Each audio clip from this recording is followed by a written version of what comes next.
Welcome to the Art and Void podcast, a sacred domain to elevate artists' mind, body, and spirit. We're artists committed to embracing our calling, guided by spirituality and self-development. I'm your host, Jesse Dvorak. If you're passionate about elevating yourself as an artist and connecting to a broader community of like-minded individuals, you're in the right place. Don't miss out on more fun, deep, sexy, and spiritual insights by subscribing to the newsletter at artandvoid.com. You can also follow along on YouTube and Instagram, where the handles everywhere are Art and Void. And today, I am so thrilled to introduce our guest today. So thrilled I don't have to fake it, not that I ever do, but Eve Mauro. Eve is a versatile actress, producer, and director whose career has spanned both film and television, with an impressive portfolio that includes everything from action-packed blockbusters to thought-provoking indie films. You may know her work from CSI Miami, The OC, or work alongside Hollywood icons like Nicolas and Val Kilmer, with a talent for taking on diverse and challenging roles. And I'm so happy to welcome the prolific, the sultry, multi-dimensional, supreme talent, and delightful human, Eve Mauro.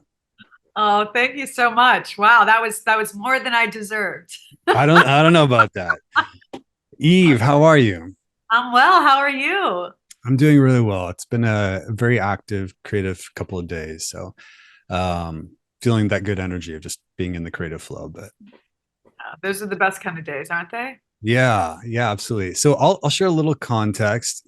Eve, we connected years ago through social media, and it was a really cool moment for me because I moved to LA from Minnesota, and I was aware of your work, and this was even before I got into filmmaking or anything like that, and moved out here. I eventually got into film, and then I moved out here, started doing it, and then to connect on Instagram. It felt like Instagram has changed a lot. It felt like still like a certain time where is a lot more friendly and just kind of communal. But yeah, you reached out to me, and I was like, holy shit, this is Eve Mauro. And so it was such a cool moment for me. And we were chatting about doing something creative together. Unfortunately, never worked out, but you and I have been just kind of going back and forth for a long time. And so it's so cool to have you on this podcast. It seemed like finally things were converging to get us on a call and get us talking. Yeah. I mean, you set things in motion and you don't know when they're going to happen, but eventually things line up and, Mm-hmm. What are you been busy with lately? Oh, lately, I was in London for 4 months. I was cast in a movie with David Ayers. He's directing it. Stallone wrote the original script. It was based on a book starring, why are names so bad for me? Starring Jason Statham, David Harbour, Michael Pena, and I have a really nice role in there, a villain, if you will. And yeah, I'm really excited about this project. I don't know how much I can say. Sure. But, Of course. It's a Jason Statham movie. It's going to be gritty. And I was really excited for this part because, I always play stronger. Well, usually now, especially since I've gotten older, stronger characters. Like just the woman being like a more of a presence. And this one right here, I was really excited about because when you're acting or anything, you play a villain or you play someone who doesn't have these characteristics that normal people would agree upon, but you have to find this humanity in them because nobody really thinks that they're the villain. No one really thinks that they're doing something bad. And we all have reasons to why we get to a certain point. And to be able to discover that in this character, I was just like, and that's why you do it, right? And so much understanding humanity within itself, I suppose. I love that you brought that up because I was going to actually ask you about that, where for you as an actress and as an artist, has the fact that you've been able to do exactly what you said, kind of go into spaces where this kind of behavior is not really allowed in common society. Is that been I guess I want to put words in your mouth, but what has that been for as like, as far as you maybe just in getting acquainted with your own humanity, your own personality, and sides of yourselves that a lot of us actually exist. We have these thoughts of the villain, but we also never actually say them because, you know, it's not allowed. But yeah, like if you press somebody, it's like, yeah, that's actually, that's like true. And to an extent, right? Yeah, yeah, Yeah. exactly. And I feel like for me, it might have been easier to delve into this type of thing. I've always been intrigued by people who the world considers villains. And historically, and if you look at them and you look at the purpose and why they do things and what brought them to that, and sometimes it goes to this level which they didn't initially want at the beginning. And that, I think that's for all of us. It goes to this extreme, and you've just got to find this turning point. And I think we all have it in us. Mhm. And there's a lot of villainous things that we all do, and a lot of people think they're the good guy in the movie, but really, if you look at it, like you look at what's it, Titanic. Mhm. Rose is really the villain, man. we've had You know? we've had a few years of perspective to be like, wait a minute, she was kind of Uh-huh. fucked up. Yeah, absolutely. And then you watch cartoons and you're always rooting for the road runner or the The coyote. coyote. Yeah. It's like, come on, man. And I don't know. So I felt I enjoy doing that. And I enjoy finding this humanity and characters or people that don't necessarily get that chance. And yeah, I find it interesting. I find it fascinating, and it does change things about myself. It makes me forgive myself more for my Mm, past. And I think that that's important because the hardest judge we have is ourselves, upon ourselves. So yeah, I find it fascinating. mm. When you were, when did you actually start getting into acting? What age were you? Um, I mean, I was doing plays when I was in elementary school and middle school.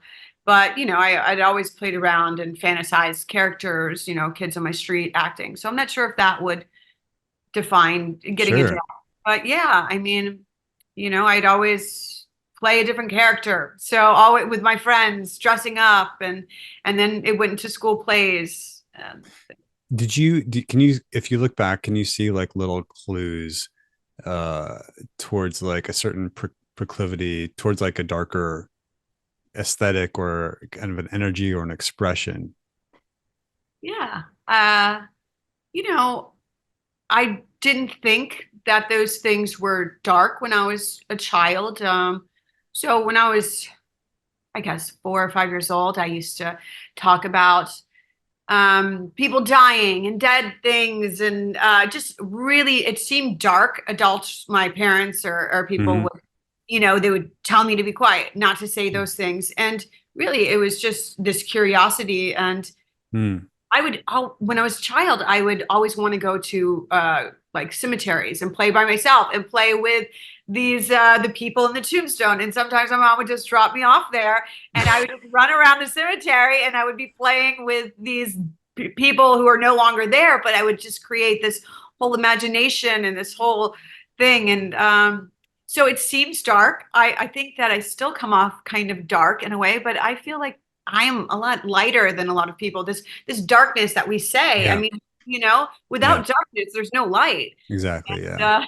Uh, so yeah, everything's been a bit dark. I don't know if I answered your question or I'm just No, the reason I'm just kind of curious about it because I start to look back at things like little things, just like fun. Like I was never like a Disney kid growing up. I wanted like the Don Bluth, like was like it's a little clue of like that's interesting. I was just sort of born with like a certain draw to that, and that's my personality. I don't need to explain it away. It's just kind of sort of an self acceptance. And yeah, like I still play in graveyard, so I get you. yeah. It's Oh, good me time. too. Me too. I have the Hollywood Forever right down the Yeah. street. And then your music is the new album you put out. It's dark and moody, but it's also, it's freeing, and I really enjoyed listening to that. And Oh, thank you. uh-huh. What brought that about? Well, I mean, the way I appreciate, thanks for bringing it up, because it's very interesting to hear your experience with your particular art form. And with me, I mean, I kind of get into, I don't want to get like too heady here, but like, you know, Carl Jung and shadow work and stuff like that is this, those spaces of ourselves that we tend to, you know, put away or hide away from the world. But art, and specifically my music, is sort of an avenue for me to be free with those elements of myself and express with complete rawness, and the dark things that I'm feeling. And then it's funny because if I, whether it's like dark romantic or just kind of dealing with sort of my own depression or whatever it might be, there's actually a catharsis in that release, and there's like an empowerment that happens as you step into, I don't know if it's a persona because it's like genuine, but it's a piece of yourself, that piece of myself that I get to, you know, just be released in a way that, you know, I don't go around. I'm not that morose on my day to day, but definitely my songs have a Uh-huh. certain, it can be kind of intense and bring you down a bit. So, so yeah, I don't know if that answered your question, but I feel like, yeah, I don't know. Maybe you can explain this even better, because it's, again, I don't feel like I'm adopting a persona, but it allows me to play a part of myself fully that I don't throughout the rest of my life. I understand that. And in a way, it's like, we're carrying around this bag of bricks Mm, that's so heavy, and this is this dark side of us that we're supposed to hide, and it's supposed to be kept secret. And by putting it out through your art, through songs, through music, through directing or anything, mhm. sometimes it's just like you release this part that you're like holding on to, you're protecting. Yeah. Once you release it, then it can't really affect you. It can't hurt you, and no one else can use that against you. So with I Mm, find with music, I don't make any music, but even listening to particular musics or that outlet or becoming a role, it's like releasing this potentially, or for other people, darkness within yourself, and it just dropping that bag of bricks, and it just you become so much lighter in the process of doing it. And it's yeah, I think it's a beautiful thing. I think art is a necessity as much as going to the doctor or mm, for food, because what happens when you're super depressed, when you're sad, when you're happy, I need art, I need poetry, I need mhm. music. And if I don't have that, it makes me relate. I need a movie, I need to sit here and cry it out and watch that fucking movie. And I think it's important. I think this release, it's so important. We don't realize that it's not an option, you know? Mhm. Yeah. Absolutely. That was really inspiring. Absolutely. Have you in all, you've done so much work. Have you ever engaged, and maybe as you explained, this might be redundant, but was there a particular role that you took on that was like really forced you to develop your, I don't know if it's spiritual side or just your own personal side in a way that was transformative for you? Or maybe they all do. Yeah, I feel, especially later in my career, I believe, and you can't be down on yourself. At the beginning of my career, I just wanted to work, and the jobs Mm-hmm. weren't that transformative, and it was basic, and that's fine. And I feel like now I'm at this point where the last job I had was very much so, and most of them that I'm taking now, I have to feel something. I feel like if I wanted a 9 to 5 job, I'd do it. And taking roles that can affect me or can't like make me grow and make me feel something, it's not worth it. I mean, I'd rather fucking, Hmm. do a delivery service or whatever for the time being. But the last ones they did, and I feel like the 11's Trade, the one David Ayers, where we did a improv at the beginning. Instead of a table read, we all did an improv. And, I worked on this character, and I could see that I did so well in this improv. My character is supposed to come off as a little scary, and I could see like them understanding my character as well as being scared of this person within the improv. And I'm like, and it's a part of yourself. And in a way, I'm not talking about myself in this, but I am. In this improv, I am the character, but I am myself. And every character that I am has a part of myself, but I'm using this character to protect that part and to transform it into this other thing. So, I could be an FBI agent, it could be this, but there's a part of me, then I move on to this character, and then I show the world this part. And it's protected because it's not necessarily me, but it is. And so, yeah, I find I'm doing that more often because that's the purpose that I'm here. I'm not here to just, I don't want to be famous and all that stuff is great. I want to be able to like express myself and to be Yeah. free. It's Yeah. this freedom, this life. And yeah. I actually feel like that's at the heart of the true artist. That is like the ultimate, I don't know if pain point or mission. It's kind of the same thing, right? Of more than anything, more than getting recognition, more than even like making a good living at it, uh, all those things that we want as artists, it's just being able to express that part of ourselves that's dying to come out in that specific form of whatever your artistry is.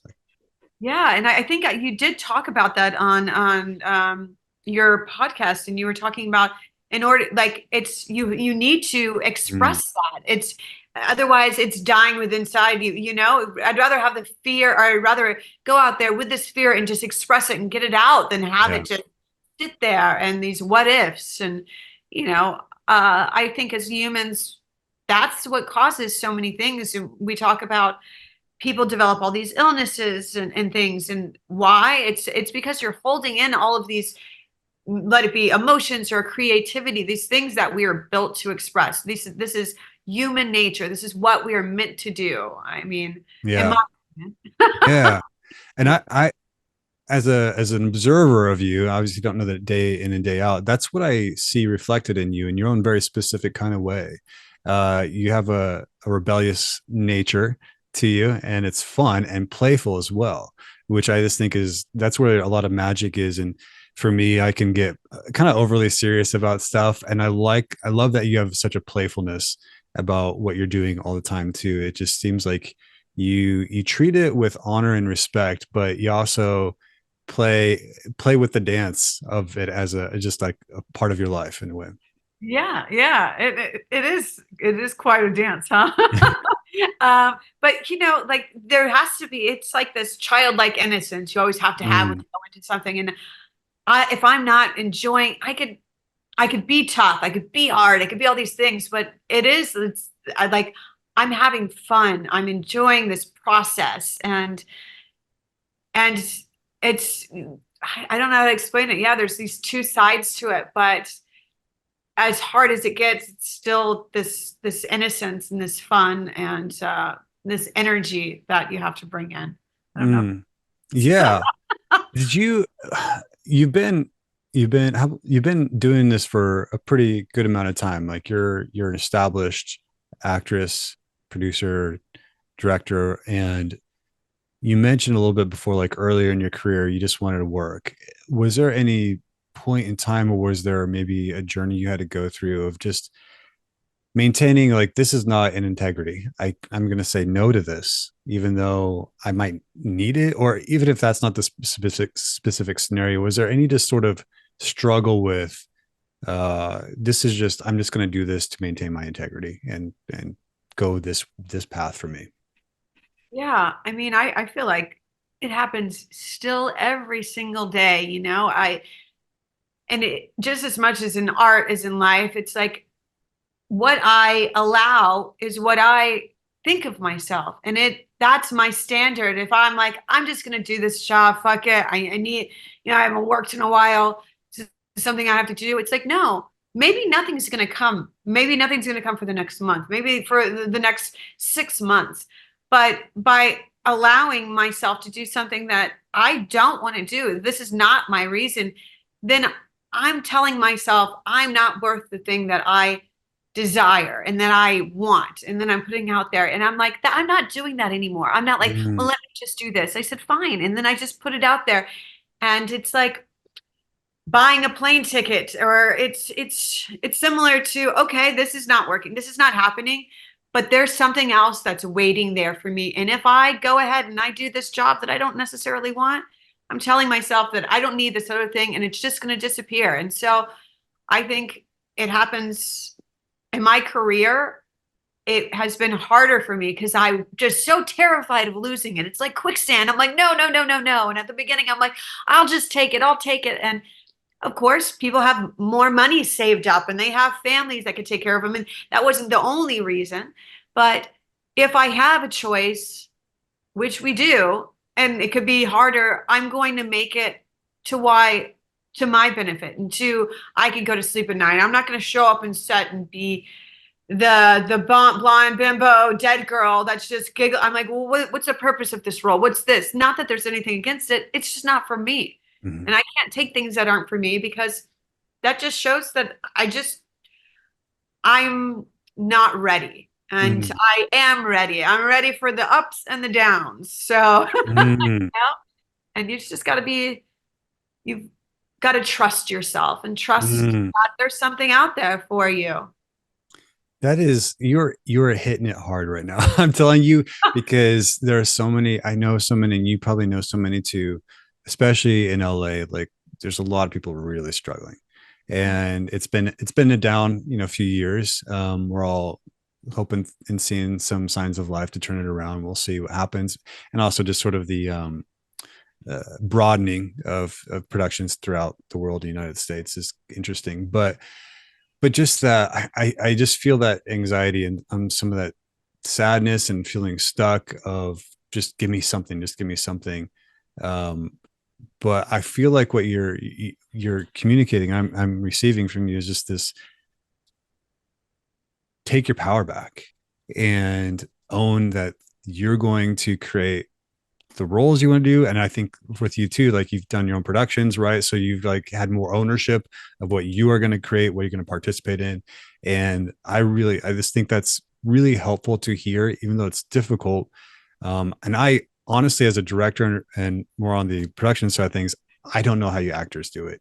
I have so many actors friends, and I'm just like, I don't know how you deal with that much, just going and showing up for an audition and you're reading the sides and like, this is the dumbest shit I've ever seen in my life. Yeah. And then you get rejected for it. And I'm just Yes. like, how do you, I'm like, I really, your resolve is amazing. I couldn't do it. Yeah. So I'll hide on the side of the camera typically. But yeah, I think you're speaking to something is people are really struggling with the moment. So that's really an encouraging and beautiful word. And, as far as just find, as creatives, there's so many ways to think creatively. And so not to get pigeonholed and like, I can only be creative in this one way, but also how can I be creative? How can I create my own creativity in a lot of ways and take advantage of the moment rather than be subject to it. So that's a bit of a ramble. So, but I Oh, don't no, know. no, no. Yeah. And you said how to be creative and things like that. I found too that everyone's just putting it into one thing. I'm just creative in acting. I'm just creative in this. And you, as an artist, everything is Mm-hmm. creating. I decorate my house. I'm putting pennies in the stairs. I have a collage thing going on in my bathroom. Am I an artist? Can I paint? No, but I'm constantly creating this environment, this that's going to spark something inside Mm-hmm. me. I don't know. It's everything. If I wanted to, every single thing is art, and I feel that a lot of people put everything, all their eggs into one basket, and then it's difficult. It's difficult to express yourself. You have so much pressure, and then everything just collapses. And so artistically, even if no one sees it, no one has to see anything you do. No one Yeah. has to come to my house and see my collage in my bathroom. No one has to see the pennies that I've glued to the stairs. And probably people would think I'm quite crazy. But I think it's art and I think it's great, right? Yeah. And they don't have to do that. And yeah, going to auditions, this part you didn't even fucking want to audition for, and they say, I'm sorry, you're just not right for it. It's like, fuck you. I think this is a shit role anyway, and but I'm like, all Absolutely. right. I probably should have just went with my gut because now, Yeah, you just wasted the time. Yeah. but it's whatever. You got to make as much light of it like that. You got to be playful. You got to make light of Yeah. it because it's the world. It's you could be so down on yourself, and we as to ourselves, we're harder. We remember that one time we tripped and bust our ass in the middle of the street. No one else remembers that. We replay these moments over in our head, and no one else is thinking about us that much. They're thinking about themselves, and it's like, just let up on yourself a little bit. Just Mm, dance around your apartment, and you don't have to know how to dance, and sing that song out loud, and your voice sucks, but yeah. just do it. And I know my neighbors hear me singing in the shower all the time. They're like, please stop, please.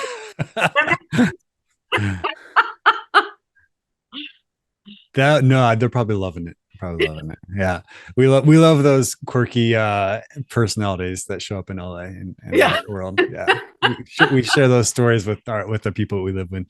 Um I know you've talked about it a little bit before, but I feel like when I heard you talk about it, and it's worth sharing again, the not dead yet, because on the surface level, so a not dead yet, for those who don't understand, is the hashtag you've been using for a long time, and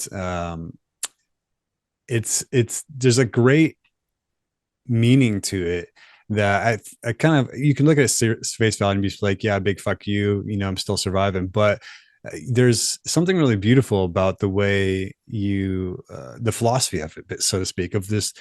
You know what? Um, I'll be totally candid. This last couple of weeks have been really challenging for me in a lot of different ways. A lot of things I've been going through, and had some really down days. And it's just like you get into this survival mode, and everything just kind of gets smaller and smaller and smaller, where it just seems like, yeah, this is death. This is like I don't know how I'm going to get through this. But the not dead yet is like, hold us on a second. I'm not fucking dead yet. I'm alive right now. Yeah. So I'd like to, this is my interpretation, but I'd love to kind of hear your thoughts on it, because it's become a bit of a signature for you. Yeah, yeah. Well, when you said that too, and in those moments, you were getting there and everything was closing in. And I feel like that is the moment too. Like you're Mm. there and the lights are on your house, you're just struggling. You have all of this going on. And it could take a week, it could take a couple days, it could take a couple hours. Then all of a sudden you got that fucking spark in you and you're like, yeah, I'm not fucking dead yet. Like I'm gonna get up, I'm gonna do the fucking laundry, I'm gonna do this. And then that it's almost like a muscle. Like when you grow your Mm. muscle, you have to tear it in order for it to get bigger. Mm. All of those little tears, it's so powerful and it's so painful, but that's the not dead yet. And then it just keeps getting bigger and bigger and bigger. And every single time you come out of that fucking dark place, the light just shines so much brighter.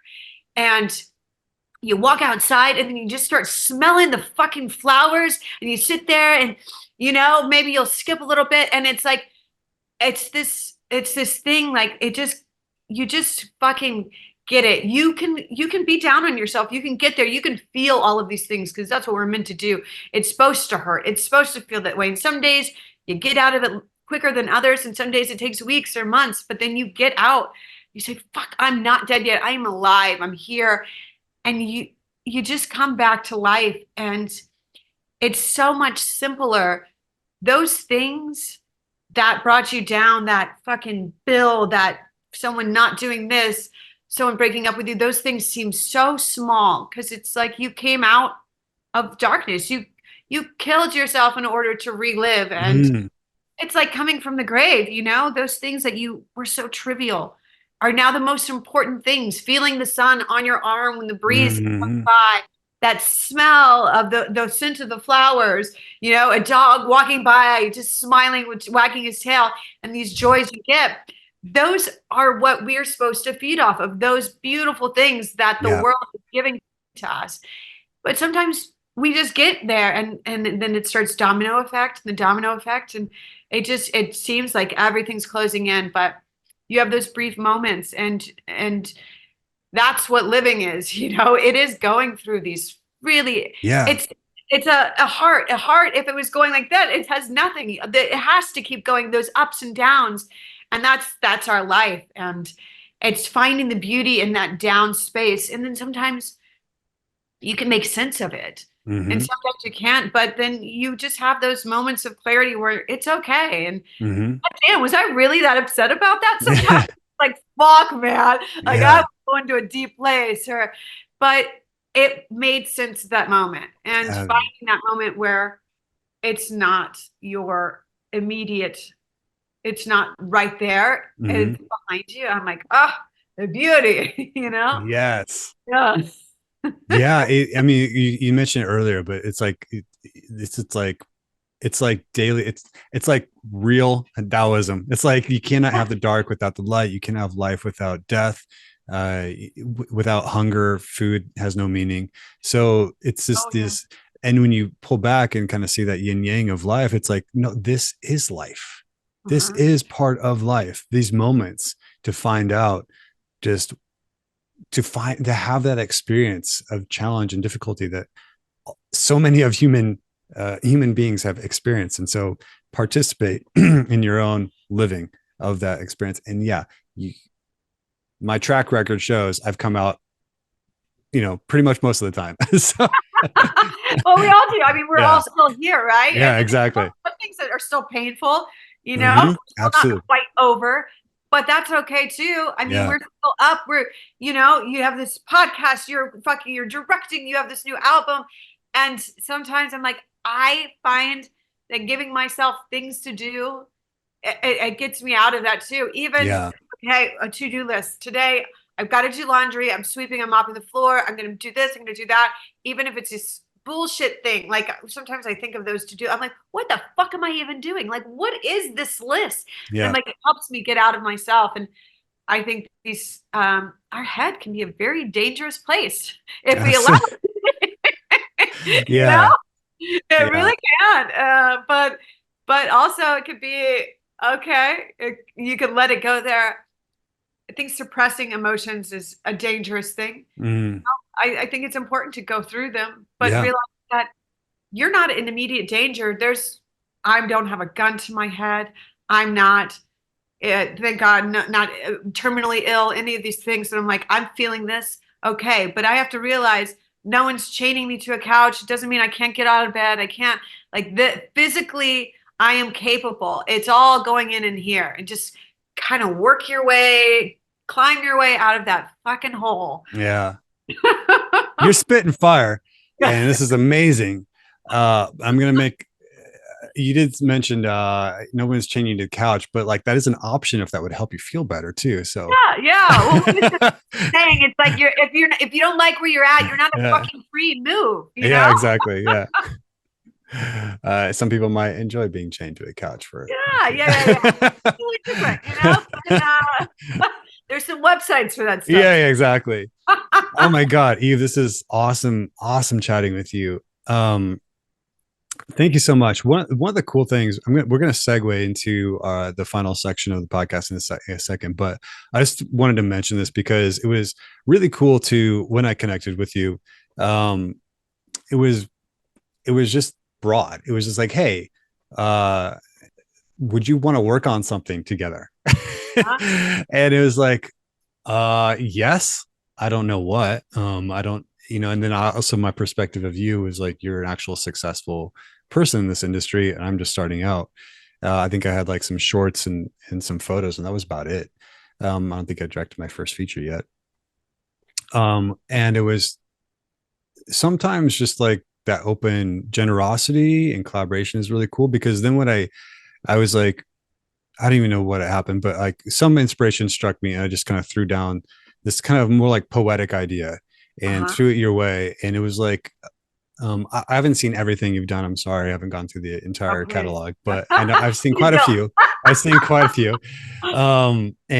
But as like, I knew this was like a little bit of a different feel for something that I'd seen you in, but it was also, you came back with like, this is really beautiful. And basically would have just been like a short film that was like, it's kind of a poem in a sense. It had like a little bit of a dark tone to it. I don't even know if you remember, I do. um, but I just thought that was cool because it was even within, as we're talking about, like you've had a lot of these more stronger roles and stuff like that. you were just like open to just exploring something very different with someone like me who is not at all established in the industry side of things. I'm just very much on the indie side of trying to make it happen for myself. And I'm not sure what my point is, other than that, I think that shows a lot of just sort of openness as an artist, that you weren't in any kind of ego, but also just kind of you saw an avenue to be creative and playful in a way that was just like, this just makes sense for me. And Your this is, work, seeing your work, it sparked something in me. Like we talk about, it's a mm, necessity in art, and the way that I've seen your work, even your new album, I'm just like, wow, mm, it evokes this feeling and this emotion, and of course, I have stronger roles, but to do this picturesque thing with poetry in the background.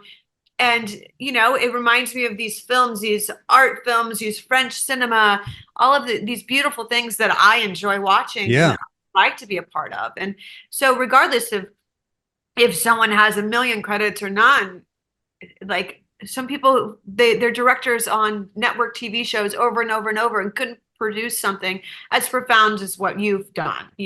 So Mm, it's not a job, it's something within yourself. And mm, I think when it becomes this job and this structural thing, you just lose what mm, the meaning of it all is. And you haven't lost that meaning. And so mm. Well, gosh, you got me blushing now. I wasn't expecting that, but thank you. I was trying to shine you up a bit of just like being very open and generous and like out of ego, which I just think is a great thing for. It's so easy to whatever stage you are. It's so the ego is such a tricky motherfucker. So just to be like, I this is just about the art. This is just about like finding creative connections and going with it. Let's drop the ego. Like things are working out and you trust that energy. Like Joseph Campbell is just say, follow your bliss, follow your bliss. So thank you. Joseph Campbell, yes. Uh-huh. All right. So we're going to transition into the fun little segment of the podcast called Creative Confessions. So this is where you share a surprising story or confession about your creative journey that you've never shared publicly. But if you don't feel like sharing anything too forbidden, maybe just an idea of something you've always wanted to do artistically but haven't done yet, or even just seems like such a preposterous idea, like it'll never happen. So just kind of a chance to express something that you've never shared before. All right, you tell me yours and then I'll think of mine. Let me hear yours and then My all right. I've shared a couple before. In another episode, I talked about how I always really want to do like a really shitty, like Italian post-apocalyptic movie. Like they made a bunch of Mad Max knockoffs, and I just love those so much, but I just don't think I can. There's like a certain talent to have to make something really bad. Yeah. And I probably am just too self-aware for it. But I'm gonna share something with you because, oh God, this could go horribly wrong. I was living in Minnesota and it was like early days of Netflix. And the first movie I saw you in was Wicked Lake. Oh man, yeah. And and it had like I think the soundtrack was done by Ministry. Is that right? Am I Oh yeah. remembering that? Uh-huh. Uh-huh. So I mean, I'm a Oliver big like Jurgensen, uh-huh. goth industrial guy from back in the day. So I thought that was cool. But I'll just say that's when I realized you had some pretty amazing talents. Yeah.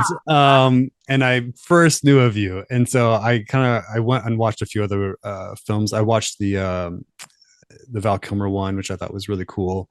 So yeah, I was just like, oh wow, okay, this Eve Morrow has got something going on. And then as we kind of go back to the original story, so that is truly a creative confession. Like I have never Yeah. shared that. I'd not feel comfortable sharing Oh please. I that. think that was like my first film, I think. And then right Really? that was the Chaos Experiment or Steam Experiment with Val Kilmer. So that's like right when I started. Yeah. I'll That was say this, like your tattoo is very distinct. Like that stands out, and that's like, yeah. oh yeah, it's very memorable. Well, I did have first, I got that tattoo when I was 15 years old. It was a naked fairy. And then now it's something different. I removed a couple sessions and had Mm, my the one that's different everyone has seen. Mm. You know what I mean? Yeah. All right. So that's me laying it all on the line. Your turn, Eve. All right. I'm pretty open about everything. So I'm like, what have I not shared? Fuck. Let me think. I really wouldn't know. You'd have to kind of help me. Do you have like a fantasy of like doing like an Avatar kind of a movie or anything like that? No, not Avatar. Okay. I have a fan like I love French cinema. I Mm, absolutely like, and it's almost like what's the before sunrise, after sunset, it's all yeah. dialogue. It's just Yeah. dialogue driven, and it takes you through the story. I don't need much. And I find with these movies right now, there's so much going on. I would love to just do Yeah. something just so it's just dialogue, and it's just being present, and it's just this moment, and it's in the eyes, it's in the body language, just the lack of a storyline, because the story is the art. It's the way that the guy's framing it, the lighting, the just being present. And that's something I would just really love to do. Just be Mm, there. And you know, absolutely. yeah.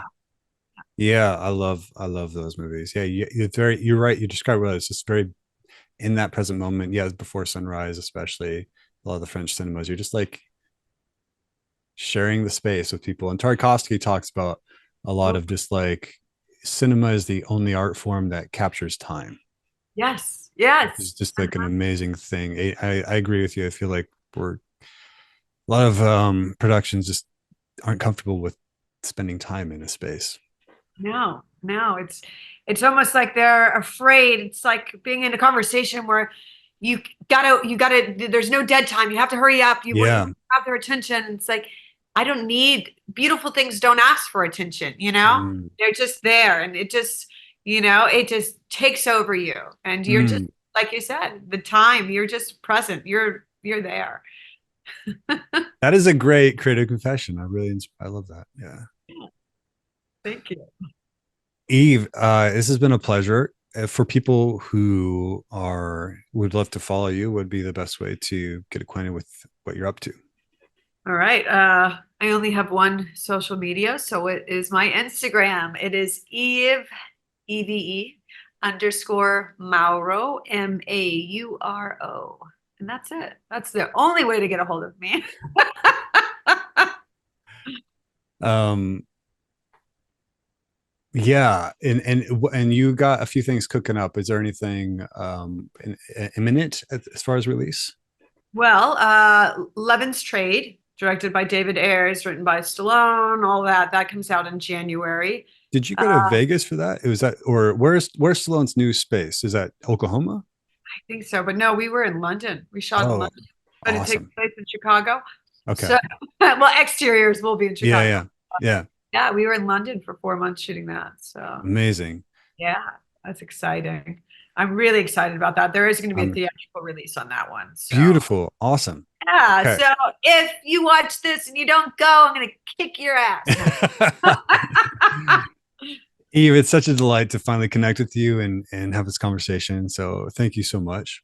Thank you. Thank you so much. Thank you. I enjoyed this. This is great. This is, yeah, perfect. Absolutely. And thank you, audience, for joining us on this episode of Art and Void. I hope you found some inspiration and insight from the conversation that will help you in your artistic endeavors. And remember that the void is not an emptiness to be feared, but a space of infinite possibilities waiting to be explored.